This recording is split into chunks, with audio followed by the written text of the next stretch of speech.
మీ అందరికీ నా హృదయపూర్వక వందనాలు. చెమ్మగలిగే దేవుని పిల్లారా, మీ హృదయాలు వెలిగించే మాటతో దేవుడు ఎక్కువ నీ మాటలు తీసుకొని మీ అద్దకు వచ్చినాడు కనుక మీరు నేను కలిసి ప్రభు చేత మనం హృదయాలు వెలిగించుకుందాం.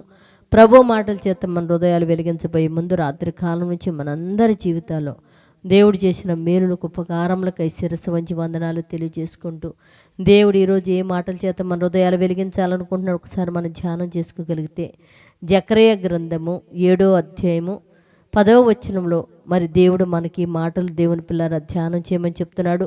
మీ హృదయం యందు సహోదరులలో ఎవ్వరికి కీడు చేయకండి. అంటే మీ హృదయంలో సహోదరులకు కీడు చేయాలనే ఆలోచన మీకు కలగకూడదు, ఉండకూడదు అంటున్నాడు. ఎందుకు అంటే వారు కూడా మన సహోదరులే కదా, దేవుని దగ్గర నుంచి వచ్చిన వారే కదా దేవుని పిల్లరా.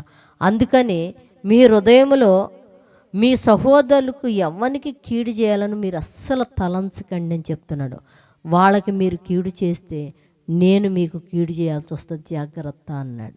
ఇప్పుడు మన పిల్లలు కూడా తల్లిదండ్రులు కూడా చూడండి, మనకంటే చిన్నవాళ్ళని కానీ పెద్దవాళ్ళని కానీ మనం చేయెత్తి కొట్టామంటే చిన్న పెద్దలను నువ్వు కొడతావంటే తల్లిదండ్రులు మన చేయి చేసుకొని మనల్ని కొడతారు దేవుని పిల్లరా.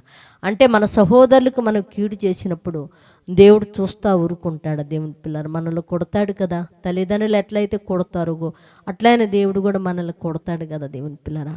అందుకని ఒకవేళ మేలు చేయలేకపోయినా కీడు చేసేవారిగా మనం ఉండికడ దేవుని పిల్లరా.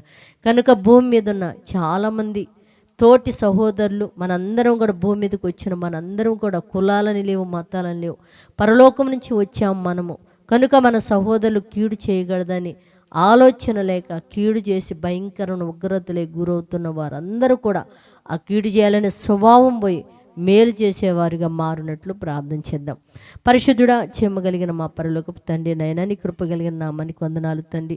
మీ హృదయమందు మీ సహోదరులు కీడు చేయాలని మీరు తలంచొద్దసనని చెప్పావు తండ్రి.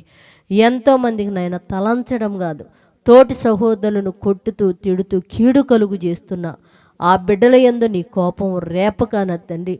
ఆ బిడ్డలు కీడు చేయక మేలు చేయవారిగా భూమి మీద ఉన్న పిల్లలందరూ మారిపోయినట్టు సహాయం చేయమని మా రక్షకుడు నీ కుమారుడైన యేసయ్య పరిశుద్ధ నామములో ప్రార్థన అడుగుతున్నాం తండ్రి, ఆమెన్. మీ అందరికీ నా హృదయపూర్వక వందనములు, ధన్యవాదాలు.